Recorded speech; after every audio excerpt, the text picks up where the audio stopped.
Hi,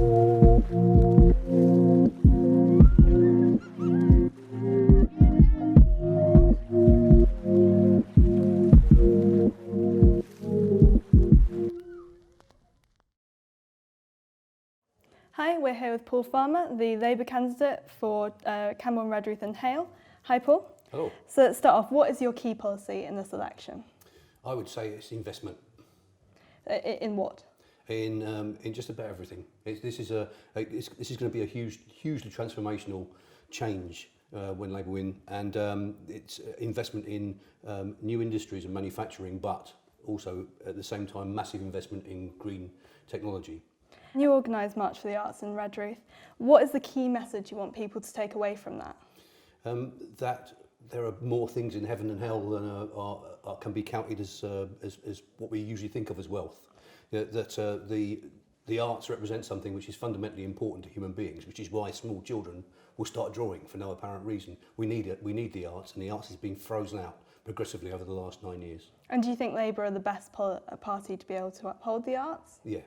Even so, with funding in schools, is that going to help more children get into the arts? At the moment, there's a very strict curriculum around that. There's going to be a pupil premium for the arts that will ultimately go with each child. For example, could lead to training in musical instruments or whatever. But the arts will be fundamental to education and not an add-on. And your constituency covers Penryn campus, and could it not be argued that arts supporting policy is capturing the student attention? It might do. I worked in the arts professionally in Cornwall for more than 30 years, and that's why I did it. My interest in the arts is a means of communication, and the things I was communicating are exactly the kind of things that I'm in politics to pursue now. So for me, it's a fundamental part of human interrelationships, and it's not aimed at capturing any particular market. I do that because I really fundamentally believe in it.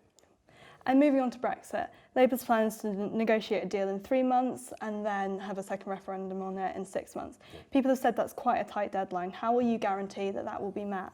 The talks towards that have already been happening in parallel with the Conservatives' negotiations, and actually that was facilitated by the Conservatives. Very wisely, especially under David Davis, that it was considered to be a really good idea that these talks happened, so that if anything did happen in British politics, there would be a transition in those discussions.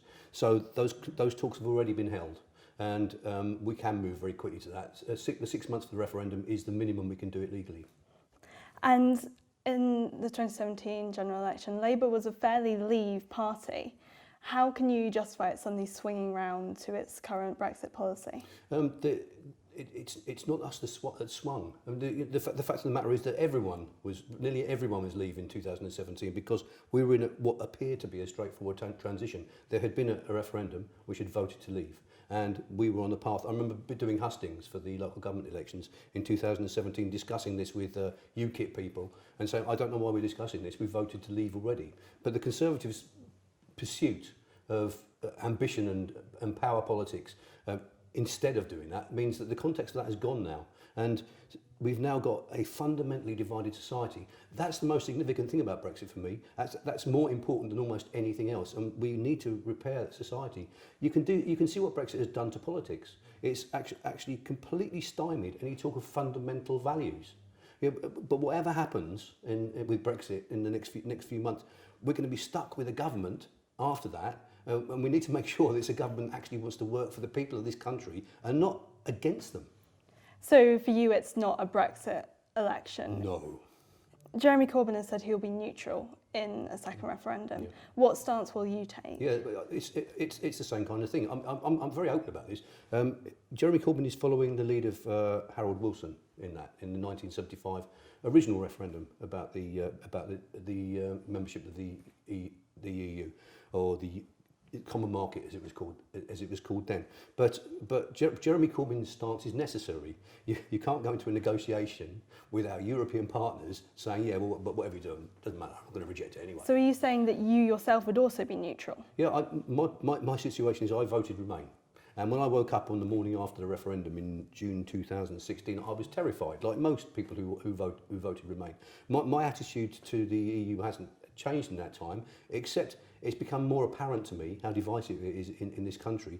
But the fact is that the majority of people voted in that referendum to leave, and therefore we have to go through this process. As a representative of people, my job in that is to facilitate that choice and make sure that when that choice is made, that we can then go forward united as a people, accepting it. And that if my kind of intervention in any way stops that happening, then I will not. I will just pursue that role. I want the people to be able to speak about this, and in a way which reunites us. So you would give people information, leave, remain, whatever outcome happens, you would support that? No, definitely, yes. But what choice is there? I mean, this is kind of something which is too easy to forget. The Brexit thing has become very much tied up with British class structure, like most things do, although we don't usually spot it. And so we have the situation where we have ardent leavers who will accuse Remainers of being traitors and so on.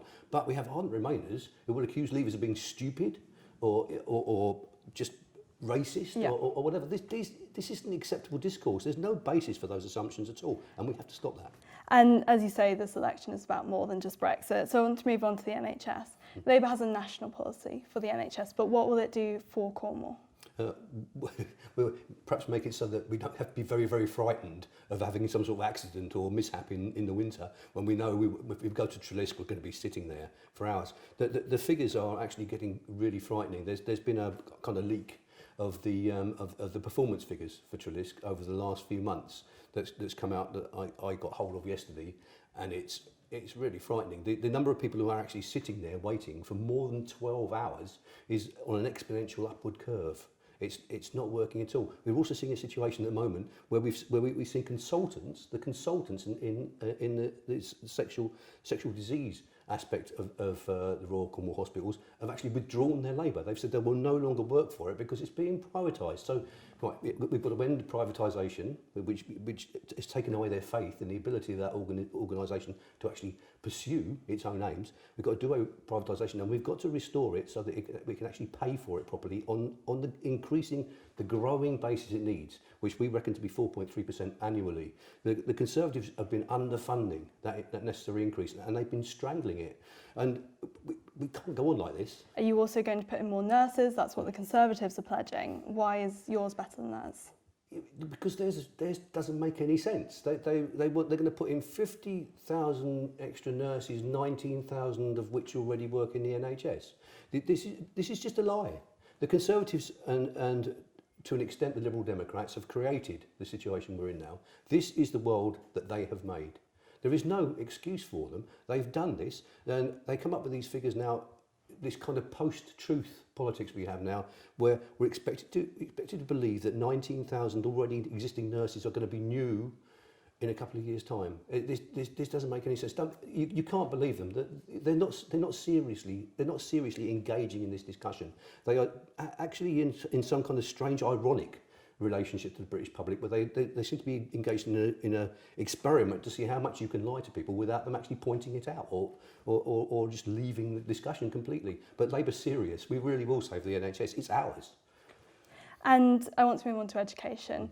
You have been a lecturer at Falmouth University. Labour is planning to scrap tuition fees and restore the maintenance loan. Why is that so important to students? It's fundamentally important to the country. We need people to go to university. It's not an optional bolt-on extra. To the extent that it is inhibited people to go to university, it's been a severe kind of social differentiation, a social selection process, whereby people who come from poor backgrounds fear debt above all else. I would never have gone into higher education at all if it had involved me coming out with £50,000 worth of debt. So you see it as getting rid of class hierarchy almost? It's certainly a way to start that. It's more complicated than that, obviously, but settling people with £50,000 worth of debt, that's just a non-starter for me. I've never bought a house because I don't like debt. Wouldn't go into higher education for it, but I actually worked in those industries for many years. I gave a lot of people employment, and I now teach it. They need us to do this. But tuition fees were originally introduced by Labour to stop the tax burden falling on the middle class. Would it not then be better to means test these tuition fees so that didn't happen? Means testing is a very, very inefficient way of doing things. There's quite a lot of known examples where the means testing costs more than is saved by means testing it. In many cases, it actually is more effective and efficient just to give a blanket amount and then to recoup extra through the tax system. This is a much better system. So would the tax burden still fall on the middle class? What would be there to prevent that happening? Well, the thing about it is that we need progressive taxes generally, you know, and we believe in this. We believe we're socialists. We believe, those of us in the Labour Party now believe in redistributive taxation. So the more you have, the more you pay, which is fair enough because you're benefiting more from the society you're paying for. So the tax burden will fall on those with more income. As it is, we've guaranteed that people who are earning less than £80,000 a year will not see their income tax rise. Which is also that we won't be raising VAT. When the Conservatives get into power, and people don't notice this, but they always raise VAT. That's a regressive tax because if you're poor, you spend more of your income. Therefore, the burden of VAT will fall more on you. And as well, there's a lot in this manifesto which is for students. Is that because students should vote for Labour or because Labour needs student votes? Yeah, I'd say both of those things are true. I would say certainly we need to be talking to the young people, because the young people are the people who are coming and are going to be running things. So yeah, if we don't engage with younger people, then we're in a real mess. But believe me, students really need to vote Labour. They really do, because unless you're happy living in a country which is a value-free zone, unless you're happy where the idea of decency or caring is not relevant to society, then you need to vote Labour. And about the environment, Labour says it wants to hit net zero by the 2030s. The Greens are saying they want it by 2030. Mm-hmm. Why should people who are engaged with the environment vote for you and not the Greens? Because it doesn't, that sounds to me like an honest appraisal. I don't know how you feel about that. The thing about it is yes, it would have been easier for us to say, as the Greens do, we'll do it by 2030. We could have said we'll do it by 2025. If it's not true, it's a lie. We believe we can do it by the 2030s. We've also said in the manifesto that we will do our best endeavour to do it sooner than that, but we think we can do it by then. But Labour did reverse what they said at the 2019 party conference. There was a motion passed which was for the Green New Deal, so this is a really good example of what happens. So this feeds into the production process, the clause 5 meeting for drawing up the manifesto, which is a fact-checking exercise as well. And if I think particularly the GMB thought, I don't think, we argued that we couldn't actually guarantee that, and therefore to put it in the manifesto again would not be straightforward. We really believe we can do this. And we've actually got the investment to do it, and unlike the Green Party, with the best will in the world, we're actually likely to be in government to have to want to do it, and so that's how soon we can think we can do it by. And what are the key changes you see happening in Cornwall to support more environmental policies? We can gain hugely by this, which is just coincidental. If I might talk about contextually, if I may. The reason why I got involved in all this is because I see a profound need for social justice.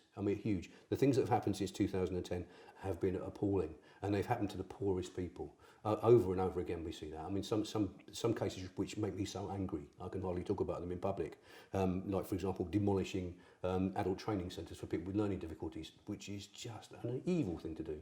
They have little enough. These are the most vulnerable people in society, and then they're isolated. So we were always on track towards a huge transformation in British society to overcome the effects of the last 9 years, which makes us very well placed to actually introduce the kind of change, the kind of absolutely fundamental change that green policies need. So, for example, one of the things about our constituency, Camborne Redruth and Hale, is in the north, it's post-industrial.